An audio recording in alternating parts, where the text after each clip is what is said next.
Can't believe that was this show. A show with a very weird plot. A show with the most unpredictable and risky ending.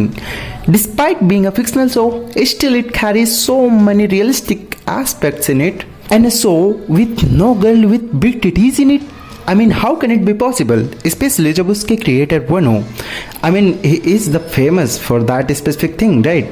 But seriously, after watching this show, I have no complaints. I honestly can't believe कि ये OPM के creator ने बनाया है. क्योंकि show देखने से पहले मैंने OPM को कई बार देखने की कोशिश करी थी, but for some reason I couldn't continue. बस मुझे उसका वाइब पसंद ही नहीं आया. इसलिए इस शो के लिए मैं उतना ज़्यादा एक्साइटेड भी नहीं था, एंड ये मुझे किसी ने रिकमेंड भी नहीं किया था. I just watched it myself. But after finishing this, I can say really कि स्टोरी टेलिंग में भले वो केस हो सकता है, like story telling isn't that multi-layered or something, but when it comes to character, he's an absolute god. चाहे वो Reagan हो, कागयामा, रित्सुरो, लाइक आसाही, या फिर side characters like body building club वाले जो लोग हो रहते हैं, या फिर टेलीपैथी क्लब, सब एकदम टॉप नॉच लिखे गए हैं. मतलब कि जो टिपिकल शोज होते हैं उनमें अपने प्रोटैगनिस्ट के साइड कैरेक्टर्स बहुत ज़्यादा चेले चपाटे टाइप फील होते हैं, and they are like not contributing that much. But इस शो में बिल्कुल डिफरेंट है. यहाँ पे ना बहुत सारे कैरेक्टर्स जो साइड कैरेक्टर्स हो ना होते, तो मेन कैरेक्टर हमारा जो है ना, वो पता नहीं कौन सी ट्रैजेक्टरी में जाता, वो हमें पता भी नहीं चलता. और यही सबसे बड़ा स्ट्रेंथ है शो का. मल्टी डायमेंशनल कैरेक्टर है. हर एक साइड कैरेक्टर की अपनी जर्नी है, अपने मॉरल्स, अपने ऑब्जेक्टिव्स. कोई भी 100% गुड या कोई भी 100% इविल नहीं है. सबके एक्शंस बहुत ह्यूमन लगते हैं. एग्जाम्पल डिम्पल का, मतलब कि जैसे उसका आर्क अनफोल्ड हुआ है, आई स्टिल डोंट थिंक कि वो उसे डिजर्व नहीं करता था. बिकॉज अगर वहाँ पे कागयामा नहीं जाता and he wouldn't have stopped him, तो पता नहीं कौन से सिनिक काम करता आगे जाके.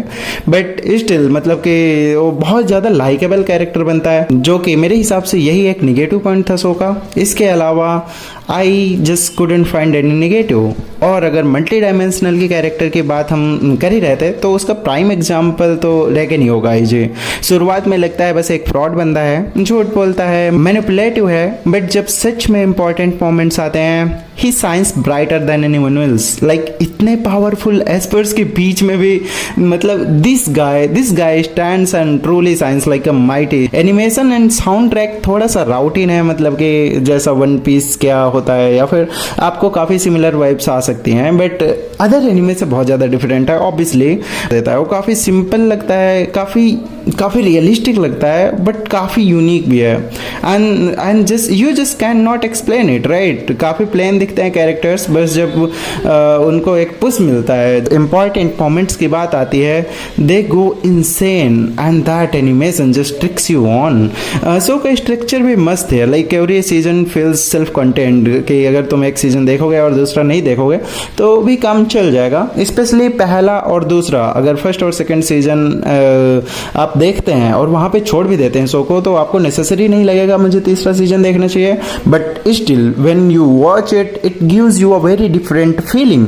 क्योंकि पहला और दूसरा सीजन जो है ना, वो काफ़ी ज़्यादा एक्शन हैवी है, बट तीसरा सीजन ना इमोशनल है. एक टाइम आता है जहाँ सीजन 3 में जब लगता है कि अभी यही फिनाले है, but then the way it concludes, I honestly can't explain what I felt in that particular moment.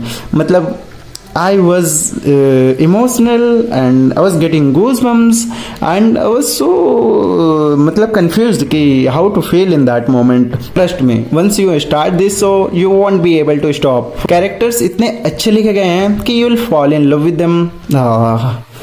I loved it so much, सच में बताऊँ तो.